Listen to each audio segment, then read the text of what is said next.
sat there, the band, at midnight in Newport. Absolutely wild thinking of it. And they signed it. I got a signed copy of the CD. That just doesn't happen anymore, I don't think. People...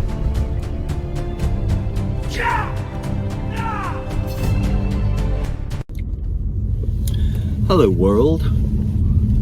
Another day, another car ride. Only local today though, which is not bad. But I was just driving along and sell it this. Just driving. Nothing. No noise. Nothing. I heard a term that had popped up. I think it's come and gone, to be fair. I think it's one of those like in and out fads, little trends, should I say, raw dogging, where people go on aeroplanes, or they go on a train ride, or they go on a bus ride, or in my case right now, a car ride, and they don't have any kind of media, film, headphones, music, yaddy. They'll just sit. And this is a funny concept for me because, all right, you know, in recent times, that's pretty much all you do is you just consume stuff. Anytime you're not doing literally anything else, and sometimes when you are literally doing other things as well. Let's go this way. You know, any quiet moment gets just filled. You know, a bit like an octopus going into a jar. You cannot have downtime. You've got to have every blank gap just filled up to its absolute max. You know, I don't know why. We just cannot sit anymore. We cannot just be anymore. Be quiet, right? So raw dogging just tickled me, because I thought, flipping out, the amount of times I have done I mean, you know, to the extreme, a flight. You know, if I think back to the days when I went traveling, and I think just at that point when I went for a long time, iPods had come out, so I did have an iPod. But prior to that, you just sit on an EasyJet flight, literally, seat doesn't recline. It's just literally that. Just read the sick bag.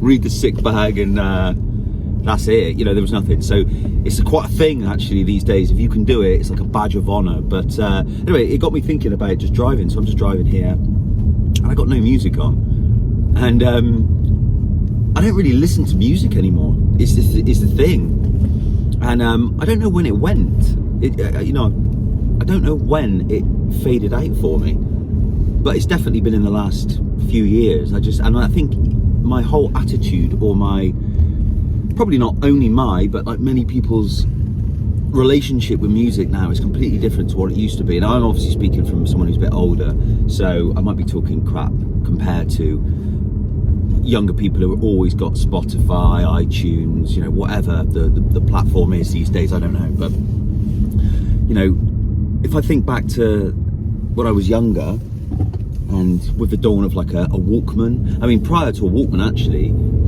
I can remember just listening to music on, well, obviously tape, that's where the Walkman comes from, but mainly the radio. Once a week there used to be the charts, so you'd get the top 10, and music was so like ubiquitous there that you just knew, like I did, everyone just knew what the number one was, and it was a big deal as well. This week's number one hit is, you know, and if singers got, you know, a band got a number one song, it was like incredible. It was like, you know, really something to sing about. I don't even know what the number one is. Do they even do it anymore? And how do they do it? Because if it's just on sales, is that even accurate, I suppose? Because most people just download, don't they? Does that get included as well? I don't know. Is it views on YouTube? Does that go to the top 10? Who knows? I imagine it's all split up anyway. I may look into that. But no one listens to music no more. And the crazy thing is, for me, is I love music. And back when I was, I suppose there was no other distractions, no other form of media or social media or digital media, streaming, on-demand stuff. Music was pretty much it, other than, say, computer games. So we would listen to it, but what would happen is, I mean, I'm just literally just looking as I got here. My car hasn't even got a CD slot. everything's Bluetooth. How do I put a CD in there? I used to drive around with a book of CDs. You used to take the CDs out of the case, put it in a book, and then before you set off, you're like, which one you want, boom, bang it in, play it. I remember changing speakers in the back of my car. I had a boombox, a subwoofer at one point, and he put a set of 6x9s in the parcel shelf, and then the parcel shelf would dip after a while because they were too heavy. Hilarious. You don't do any of that anymore. It's just there. You just listen to stuff. But you'd have your favourite songs, favourite albums, and like if you'd invested, there was no other way really. I'll come back to that. There was a way you could go about getting music without buying an album, but generally you'd have to buy the album. And I've got literally tons of CDs in the loft, originals, where you know you would buy it 10, 12 quid or what have you, and then you'd listen to it, and like, God man, I used to know every lyric to every song on multiple albums. You used to just bang it on, and as soon as that first boom, that track, and you could skip the track, ding, and you'd know the lyrics. And you just don't have that anymore, I don't believe. You know, what is the number one at the moment? Who's the biggest star at the moment? No idea at all. And there's got to be a reason for that. And I think what it is that before everything went digital and online and stream and pirate and all that, pop culture was a very real thing because it was everywhere. And it's a bit like TV as well, TV and movies and stuff. But if you only had one radio station or 5 radio stations or 5 TV channels or whatever, everyone's watching and listening to the same thing. So you could comment you regularly and go into the pub and people would pay, and the clubs, and it would always be the latest songs, the same thing. So everyone had like a common bond with these songs, and that's why people got well into like groupie kind of culture. You know, I'm of the era of like Britpop, literally.